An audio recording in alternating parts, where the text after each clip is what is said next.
buenos días, tengan apreciables alumnos. El día de hoy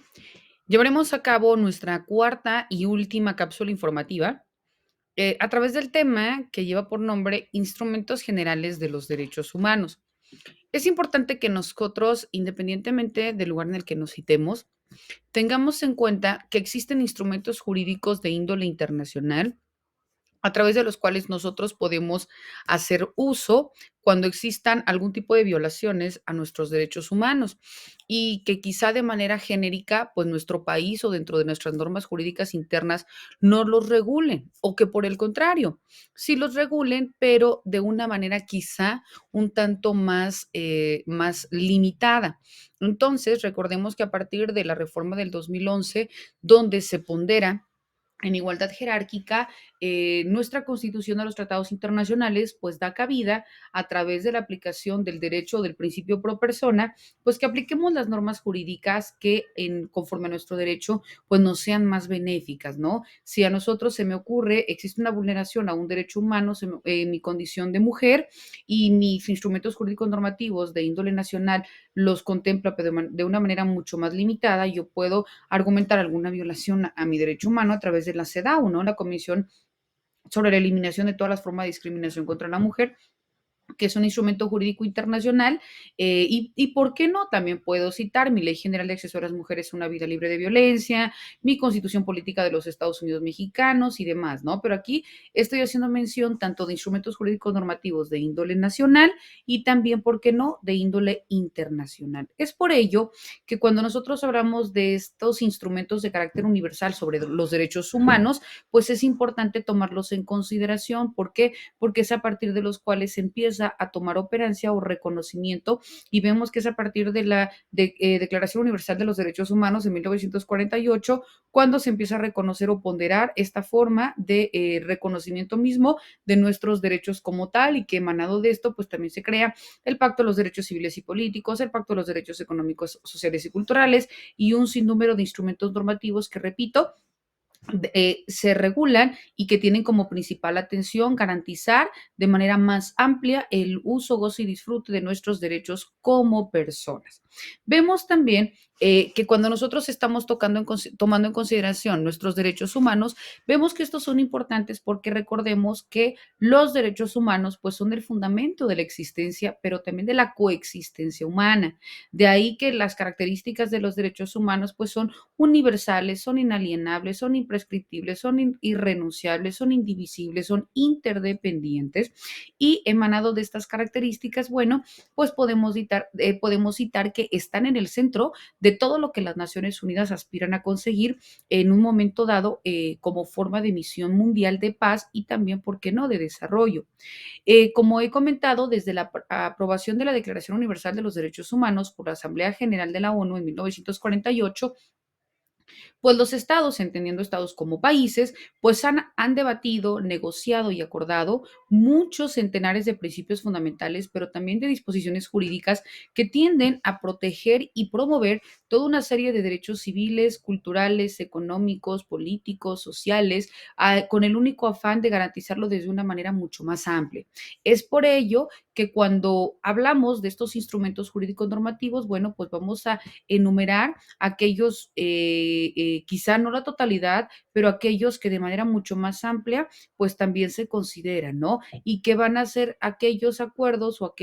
aquellos derechos que presentan algunos de los más importantes al momento de celebrar estos convenios, tratados, declaraciones y acuerdos. Y con esto, pues lo que se pretende es que nosotros como personas y ustedes como estudiosos de los derechos humanos, pues cuenten y conozcan de manera mucho más amplia cuáles son los instrumentos jurídicos normativos internacionales que pueden ustedes argumentar o hacer valer cuando existe alguna vulneración o violación de los derechos, pero también para que conozcan los derechos y cuanto más se respeten a unos a los otros, pues mayores van a ser las probabilidades de que nosotros podamos vivir de manera conjunta en paz en el mundo, ¿no? Vemos que también dentro de estas formas o este reconocimiento mismo de instrumentos jurídicos normativos, pues son aquellos que los estados han contraído y han estimulado al momento de su firma y su ratificación para que esas normas universales pues las hagan y las hagan valer y las apliquen dentro de cada uno de los países e incluso pues también adecúen sus instrumentos jurídicos normativos a lo que se establece dentro de estas normas universales, es decir, que vayan en el mismo sentido. Por tanto, se espera que sea una herramienta para los estados, para las organizaciones no gubernamentales, para los grupos de la sociedad civil, para también los defensores de los derechos humanos, para nosotros como individuos y de forma genérica para las organizaciones internacionales, como en este caso las Naciones Unidas, ya que aunque existe, ¿por qué no decirlo? También una importante incertidumbre en cuanto a los estados, el que debe defender los derechos humanos y las libertades fundamentales, pues vemos que cada uno también tiene como función desempeñar esta garantía o esta obligatoriedad en pro de las personas, ¿no? Vemos también que el mundo, pues de manera genérica, ha tenido un avance, ya sea por las luchas sociales, ya sea por todos estos movimientos que exigen al Estado, ¿por qué no decirlo?, que exista realmente una aplicación de las normas y que se protejan de manera genérica los derechos de las personas. Pero también, ¿por qué no decirlo?, para aquellas que por alguna u otra razón han sido víctimas o se han vulnerado sus derechos humanos, pues también que se apliquen las normas jurídicas, que exista la reparación del daño para aquellos casos en que por su propia naturaleza son susceptibles de ser reparados, pero también que existan aquellas sanciones que, dependiendo de la comisión del hecho constitutivo de delito, pues también lo ameriten, ¿no? Es decir, que los casos pues no queden impunes. Por ello se dice que pues el mundo ha progresado de manera significativa en cuanto al conocimiento de los derechos humanos y no únicamente en el ámbito local, sino también en el ámbito internacional, ya que instituir un mundo y un marco jurídico es importante para también poder, emanado de ello, establecer las instituciones y todos aquellos mecanismos para la protección, la reparación y la justicia. Y por tanto, también desentraña en la labor que cada vez es mucho más exigente, ¿no? ¿Por qué? Porque cada vez, pues a la par, recordemos que el ser humano evoluciona en sociedad, pues a la par también van a ser sus necesidades en cuanto a la regulación de las normas para poder contemplar o para poder proteger sus derechos humanos, ¿no?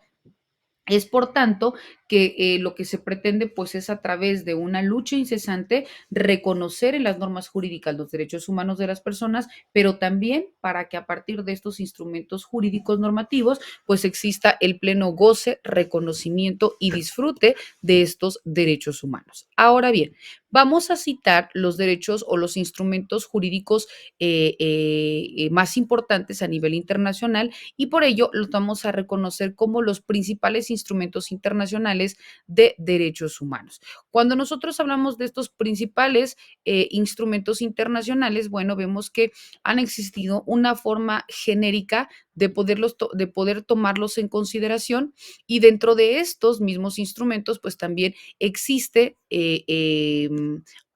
aquellos que, dependiendo del ámbito de aplicación o reconocimiento, en este caso, a partir de la Organización de las Naciones Unidas, pues señala como los 10 principales tratados internacionales sobre derechos humanos. Cada uno de estos tratados, pues ha establecido propiamente un comité de expertos encargados de supervisar la aplicación del tratado para los estados partes, es decir, para los países que los han firmado, que los han ratificado y que forman parte de la comunidad internacional, para que también, si existen algunas omisiones o alguna forma de poder hacerlos valer de una manera más amplia, pues también se giren las recomendaciones pertinentes. Algunos de los tratados se complementan con protocolos facultativos que abordan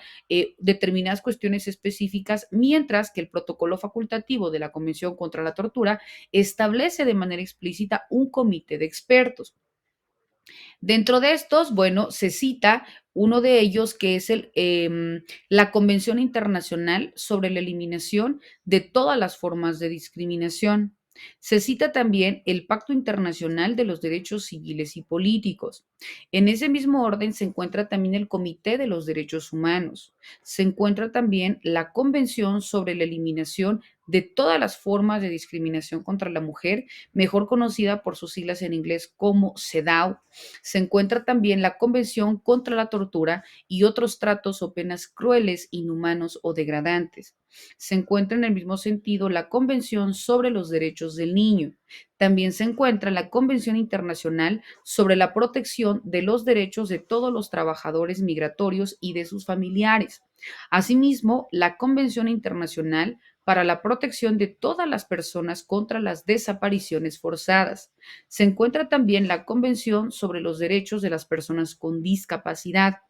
Asimismo, el protocolo facultativo del Pacto Internacional de los Derechos Económicos, Sociales y Culturales. También el protocolo facultativo del Pacto Internacional de los Derechos Civiles y Políticos.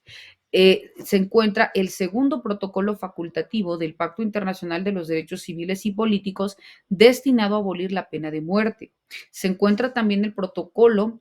facultativo de la Convención sobre la Eliminación de todas las formas de discriminación contra la mujer. Asimismo, el protocolo facultativo de la Convención sobre los Derechos del Niño relativo a la participación de niños en conflictos armados. De igual forma, el protocolo facultativo de la Convención sobre los Derechos del Niño relativo a la venta de niños, la prostitución infantil y la utilización de niños en la pornografía. Por consiguiente, el protocolo facultativo de la Convención sobre los Derechos del Niño relativo a un procedimiento de comunicación. De igual forma, el protocolo facultativo de la Convención contra la Tortura y otros tratos o penas crueles, inhumanos o degradantes. Y por consiguiente, el protocolo facultativo de la Convención sobre los Derechos de las Personas con Discapacidad. Vemos, pues, que repito, esto solo por citar algunos de los instrumentos jurídicos normativos que son garantes y protectores a nivel internacional y que, por tanto, México, como parte de esta comunidad internacional, pues también forma parte y tiene la obligatoriedad de hacerlos cumplir. Vamos a ir analizando de manera puntual estos